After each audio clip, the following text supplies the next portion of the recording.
பரிதி media நேயர்களுக்கு வணக்கம். முதலில் தலைப்புச் செய்திகள். இரட்டை குடியுரிமை நீக்கம், அமைச்சர் ராஜபக்சவின் இறுதி முடிவு. சஜித்துக்கு அதிர்ச்சி தகவலை கொடுக்கவுள்ள 20 நாடாளுமன்ற உறுப்பினர்கள். இலங்கையில் 2 இளைஞர்களின் வாழ்வை மாற்றிய மாணவன்.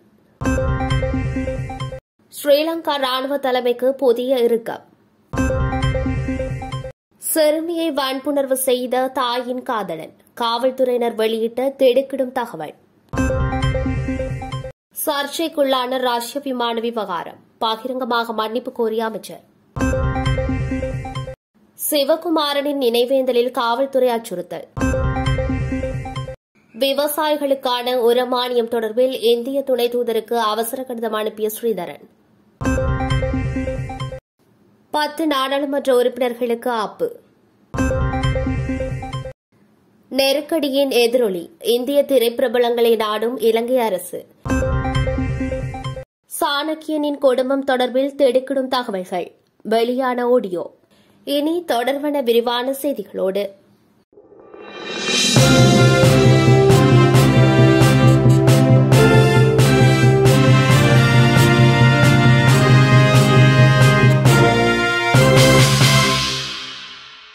நிறைவேற்று அதிகார முறைமை பகுதியளவில் குறைப்பதற்கான 21வது திருச்சட்ட மூலத்திற்கான வரைவு இன்றைய தினம் இறுதி செய்யப்பட்டுள்ளதாக நீதி சிறைச்சாலை நடவடிக்கைகள் மற்றும் அரசியலமைப்பு மறுசீரமைப்பு அமைச்சர் கலாநிதி விஜயதாஸ் ராஜபக்ஷ தெரிவித்துள்ளார்.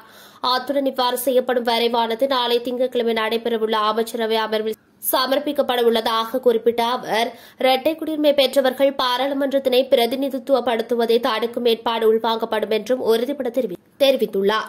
பிரதமர் ரணில் விக்ரமசிங்க மற்றும் அமைச்சர் விஜயதாஸ் ஆகியோர் தலைமையில் முன்மொழியப்பட்ட 21வது திருச்சட்ட மூலத்தின் வரைவு தொடர்பான அரசியல் கட்சிகளின் 2வது கலந்துரையாடல் நேற்று முன்தினம் வெள்ளிக்கிழமை நடைபெற்றபோது பொது இணக்கப்பாடு எட்டப்பட்டதாக அறிவிக்கப்பட்டுள்ளது. இந்நிலையில் அடுத்த கட்ட செயற்பாடுகள் குறித்த கருத்து வெளியிடும் போதே அமைச்சர் விஜயதாஸ் மேற்கொண்டவாறு தெரிவித்துள்ளார். ஐக்கிய மக்கள் சக்தியின் 20 நாடாளுமன்ற உறுப்பினர்கள் ஐக்கிய தேசிய கட்சியுடன் இணையவுள்ளதாக தகவல்கள் வெளியாகியுள்ளது. மேலும் இதற்கான பேச்சுக்கள் இடம்பெற்று வருகின்றன எனவும் முக்கிய பதவிகள் சகிதம் அவர்கள் ஐக்கிய தேசிய கட்சியின் பக்கம் செல்வார்கள் எனவும் தெரிய வருகின்றது. இதேவேளை ஐக்கிய மக்கள் சக்தியின் தலைவராக சஜித் பிரேமதாஸ் செயற்படுகின்றார். அந்த கட்சியிலிருந்து ஹரின் பெர்னாண்டோ, மனுஷ நாணயக்கார் ஆகியோர் ஏற்கனவே ஐக்கிய தேசிய கட்சியுடன் இணைந்துள்ளனர். இந்நிலையிலேயே மேலும் 20 பேர் இணையவுள்ளார்கள் எனவும் தகவல்கள் வெளியாகியுள்ளது. அனுராதபுரத்தில் பிரதேசம் ஒன்றை சேர்ந்த 16 வயதுடைய பாடசாலை மாணவன் மூலம் 2 இளைஞர்கள் பார்வை பெற்ற சம்பவம் நெகிழ்ச்சி ஏற்படுத்தியுள்ளது. இந்த சம்பவம் தொடர்பில் தெரிய வருவதாவது, அனுராதபுரம் கலன்பிந்துவெவ பிரதேசத்தைச் சேர்ந்த 16 வயதுடைய பாடசாலை மாணவன் கடந்த மே 31ஆம் தேதி விபத்தில் மூளைச்சாவு அடைந்து உயிரிழந்தார். இந்த நிலையில் இறந்த மாணவனின் கண்களை தானம் செய்ய வைத்தியசாலையில் அவரது பெற்றோர் சம்மதம் தெரிவித்திருந்தனர். அவரது கண்களில் இருந்து அகற்றப்பட்ட வெளிவன் படலத்தை உடனடியாக கொழும்பில் உள்ள கண்தான தலைமையகத்திற்கு அனுப்பி வைக்கப்பட்டது. இந்நிலையில் இறந்த மாணவனின் இறுதி சடங்கிற்கு முன் கொழும்பில் 2 இளைஞர்களுக்கு வெளிவன் படல மாற்று அறுவை சிகிச்சை செய்யப்பட்டு அவர்கள் பார்வையை பெற்றனர். வைத்தியசாலைகளில் நூற்றுக்கணக்கான நோயாளிகள் வெளிவன் படல ஒட்டுதலுக்காக காத்திருப்பதாகவும் இந்த முறையில் கண்தானம் செய்வது ஒரு உன்னத செயல் என்றும் அனுராதபுர கிளையில் உள்ள கண்தான சங்கத்தின் பொறுப்பதிகாரி WMS சந்தன தெரிவித்துள்ளார். ஸ்ரீலங்காவின் புதிய ராணுவ தளபதி விக்கும் லியனகே மீது போர்க்குற்றச்சாட்டுகள் சுமத்தப்பட்டுள்ளதாக தென்னிலங்கை சிங்கள ஊடகம் ஒன்று செய்தி வெளியிட்டுள்ளது. ஏற்கனவே 2009ஆம் ஆண்டு முடிவுக்கு கொண்டுவரப்பட்ட போரின் போது இடம்பெற்ற யுத்த குற்றங்கள் உள்ளிட்ட மோசமான மனித உரிமை மீறல்களுக்கு பொறுப்பு கூற வேண்டிய படையணியான 58வது படையணியின் கட்டளை தளபதியாக பணியாற்றிய முன்னாள் ராணுவ தளபதி சவேந்திர சில்வாக்கு எதிராகவும் போர்க்குற்றச்சாட்டுகள் சுமத்தப்பட்டிருந்தன. இந்த நிலையிலேயே புதிய ராணுவ தளபதி விக்கும் லியனகேவுக்கு எதிராக புலம்பெயர் விடுதலை புலிகள் அமைப்பினர் ஜெனீவா மனித உரிமைகள் ஆணையாளர் மிச்சல் பாச்லெட்டிடம் முறைப்பாடு செய்துள்ளதாக குறித்த ஊடகம் ஒன்று செய்தி வெளியிட்டுள்ளது. 15 வயதுடைய மகளை வன்புணர்வு செய்த தாயின் காதலன் புத்தளை காவல்துறையினரால் இன்று கைது செய்யப்பட்டுள்ளார். சம்பவம் தொடர்பில் மேலும் தெரிய வருவதாவது, பாதிக்கப்பட்ட பெண்ணின் தந்தை குடும்பத்தை விட்டு வெளியேறிய பின்னர் அவரது தாயார் அப்பகுதியைச் சேர்ந்த வேறொரு நபருடன் வசித்து வந்துள்ளார். அவர் சிறுமியை பல நாட்கள் பாலியல் பலாத்காரம் செய்து வந்ததாக காவல்துறையினர் முதற்கட்ட விசாரணைகளில் தெரிவித்துள்ளனர். வயிற்றில் வலி இருப்பதாக கூறி இன்று வைத்தியசாலை சென்ற சிறுமியை பரிசோதித்த மருத்துவர்கள் அவர் கர்ப்பமாக இருப்பதை கண்டறிந்தனர். மேலும் மருத்துவ பரிசோதனைக்காக சிறுமி நீதித்துறை மருத்துவ அதிகாரிகளிடம் அனுப்பி வைக்கப்பட்டுள்ளார். இதேவேளை 44 வயதான சந்தேக நபர் வெள்ளவாய நீதவான் முன்னிலையில் ஆஜர்படுத்தப்பட உள்ளார் என காவல்துறையினர் தெரிவித்துள்ளனர். ரஷ்யாவின் ஏரோஃப்ளோட் விமான பிரச்சினையினால் அசௌகரியங்களுக்கு உள்ளான அனைத்து பயணிகளிடமும் மன்னிப்பு கோருவதாக விமான சேவைகள் அமைச்சர் நிமல் ஸ்ரீபாலடி சில்வா குறிப்பிட்டுள்ளார். ஏரோஃப்ளோட் பிரச்சினை தொடர்பில் சட்டமா அதிபர் நாளை திங்கட்கிழமை நீதிமன்றத்தில் சமர்ப்பிப்புகளை முன்வைப்பார் எனவும் அவர் தெரிவித்துள்ளார். அந்நிய செலாவணி நெருக்கடிக்கு மேலதிகமாக இலங்கையின் சுற்றுலாத்துறைக்கு இந்த பிரச்சினை தாக்கத்தை ஏற்படுத்தும் என்பதையும் அமைச்சர் டி சில்வா ஒப்புக் கொண்டார். அனைத்து தரப்பினருக்கும் நியாயமான தீர்ப்பு வழங்குவதற்கான சட்ட கட்டமைப்பை வழங்க அரசாங்கம் முடிவு செய்துள்ளதாகவும் அமைச்சர் கூறியுள்ளார். பண்டாரநாயக்க சர்வதேச விமான நிலையத்திலிருந்து புறப்படுவதை தடுக்கும் வகையில் ஏரோஃப்ளோட் விமானத்துக்கு மேல்மாகாண வர்த்தக உயர்நீதிமன்றம் கடந்த 2ஆம் தேதி தடை உத்தரவு பிறப்பித்தது. இந்த வழக்கு ஐரிஷ் நிறுவனமான செலஸ்ட்ரியல் ஏவியேஷன் ரேட்டிங் 10 லிமிடெட் வாதியால் முதல் பிரதிவாதியான பொதுக்கூட்டு பங்கு நிறுவனமான ஏரோஃப்ளோட் மற்றும் 2வது பிரதிவாதியான ஏர் நேவிகேஷன் மற்றும் இலங்கையின் விமான நிலையம் மற்றும் விமான சேவைகள் கட்டுநாயக்காவின் பதில் தலைவர் NC அபேவர்த்தன ஆகியோருக்கு எதிராக தாக்கல் செய்யப்பட்ட வணிக பிணக்கு தொடர்பான வழக்கு ஆகும். இந்த விடயம் இன்னும் நீதிமன்றத்தின் இறுதி தீர்ப்புக்காக நிலுவையில் உள்ளது. இந்த விடயம் வழக்கமான தூதரக வழிகளிலும் ஆலோசனையில் உள்ளதாக வெளிநாட்டு அமைச்சர் அறிக்கையொன்றின் மூலம் தெரிவித்துள்ளது. இதேவேளை ரஷ்ய விமானம் தொடர்பான பிரச்சினை இரு நாடுகளுக்கு இடையிலானது அல்ல என பிரதமர் ரணில் விக்ரமசிங்கே தெரிவித்துள்ளார். மட்டக்களப்பு வவுணதீவு பகுதியில் தியாகி பொன் சிவகுமாரனின் நினைவு தினத்தினை தமிழ் தேசிய மக்கள் முன்னணி நடாத்திய நிலையில் அங்கு வந்த காவல்துறையினர் முன்னெடுத்த விசாரணைகள் காரணமாக அங்கு பதற்ற நிலை ஏற்பட்டுள்ளது. தமிழர் விடுதலை போராட்டத்தில் முதல் தற்கொலை போராளியாக அடையாளப்படுத்தப்பட்ட பொன் சிவகுமாரனின் நினைவு தினம் இன்று மட்டக்களப்பு வவுணதீவு குறிஞ்சாமுனை பகுதியில் தமிழ் தேசிய மக்கள் முன்னணியின் ஏற்பாட்டில் அனுஷ்டிக்கப்பட்டது. இந்த நினைவு தினம் நிறைவு பெற்ற வேளையில் அங்கு வந்த வவுண காவல் நிலைய பொறுப்பதிகாரி உள்ளிட்ட காவல்துறை குழுவினர் குறித்த நிகழ்வுகள் குறித்து விசாரணைகளை முன்னெடுத்ததுடன் நிகழ்வில் நின்றவர்களையும் கையடக்க தொலைபேசியில் வீடியோ பதிவு செய்தனா். வடக்கு மாகாண விவசாயிகளுக்கான உர மானியத்தை பெற்றுத்தரக் கோரி நாடாளுமன்ற உறுப்பினர் சிவஞான ஸ்ரீதரன் இந்திய துணை தூதருக்கு அவசர கடிதம் ஒன்றை அனுப்பி வைத்துள்ளார். தற்போது விவசாயிகள் தங்களுக்கு தேவையான உரத்தினை பெற்றுக் கொள்வதற்கு தொடர்ந்தும் பெரும் நெருக்கடி நிலை காணப்படுகின்றது. குறிப்பாக வடக்கு மாகாணத்தில் விவசாயிகளுக்கு தேவையான உரத்தினை பெற்றுக் கொள்ள முடியாத நிலையில் பெரும் துன்பங்களை அனுபவித்து வருகின்றார்கள். ஈழத்தமிழர்களின் நலனில் தொடர்ந்து அக்கறையும் கரசனையும் கொண்டிருப்பதோடு அதற்காக அயராது உழைத்து வரும் தொப்புள் கொடி உறவான இந்தியா நமது விவசாயிகளின் நலனொன்புகைக்கு உதவும் பொருட்டு ஏக்கருக்கு 2 அந்த வீதம் ஆக குறைந்தது 8121 மெட்ரிக் டன் யூரியா பசலைகளை உடனடியாக உதவியாக வழங்க ஆவணம் செய்ய வேண்டும் என்று தாங்களை தயவுடன் கேட்டுக் கொள்கிறேன் என்றும் அவர் குறிப்பிட்டுள்ளார். அரசமைப்பின் 21வது திருத்த சட்டம் மூலம் நிறைவேறினால் 10 பேருக்கு எம்பி பதவி பறிபோகும் நிலை ஏற்படும் என ஆங்கில வார இதழொன்றின் செய்தியூடாக தெரியவந்துள்ளது.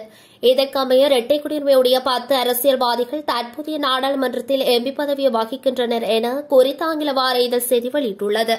இரட்டை குடியுரிமை உடையவர்கள் நாடாளுமன்ற உறுப்பினராக பதவி வகிப்பதற்கு அரசமைப்பின் 21வது திருத்த சட்டத்தின் மூலம் தடை விதிக்கப்பட்டுள்ளது. எனவே இந்த சட்டம் மூலம் நிறைவேறினால் அந்த 10 அரசியல்வாதிகளும் எம்பி பதவி இழக்க நேரிடும் என தெரியவருகின்றது. 21வது திருத்த சட்ட மூலத்தில் உள்ள இரட்டை குடியுரிமை தடை என்ற ஏற்பாட்டை நீக்கிக் கொள்வதற்கு இவர்கள் தீவிரமாக செயற்பட்டு வருகின்றனர் என தகவல்கள் வெளியாகியுள்ளது. மேற்படி 10 பேரில் மலையக அரசியல்வாதி ஒருவரும் உள்ளடங்குகின்றார்.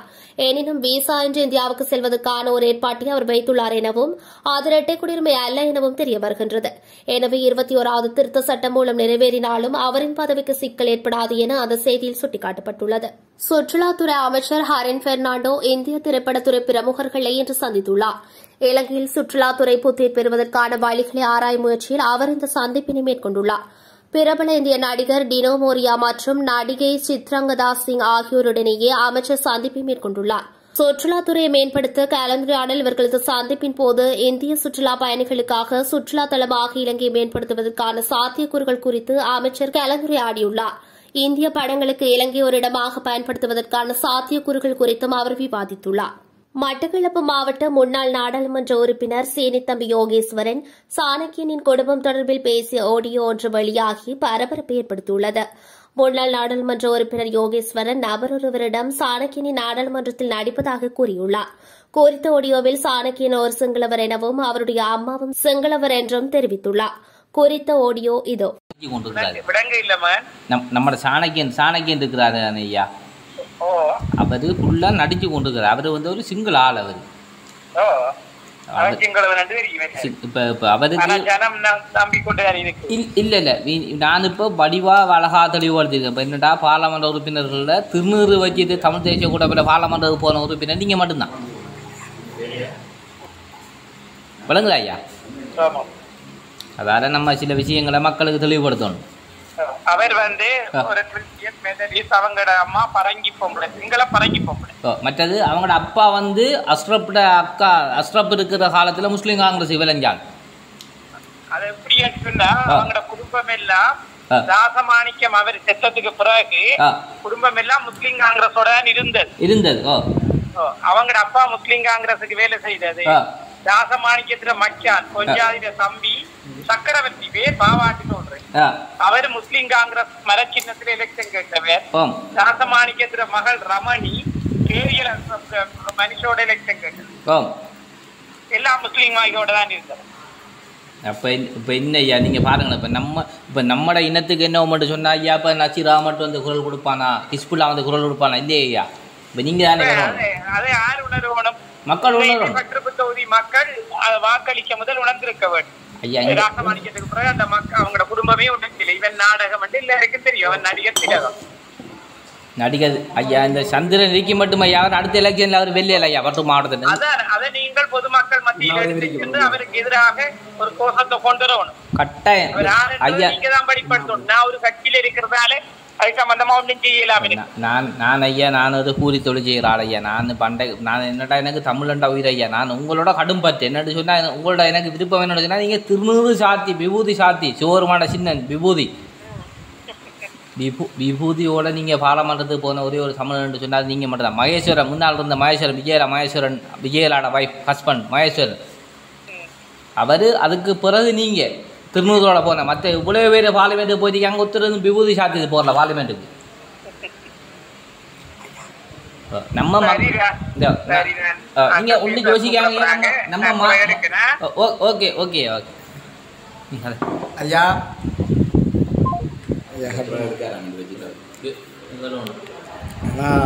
விஷயமா சொல்ல நன்றி.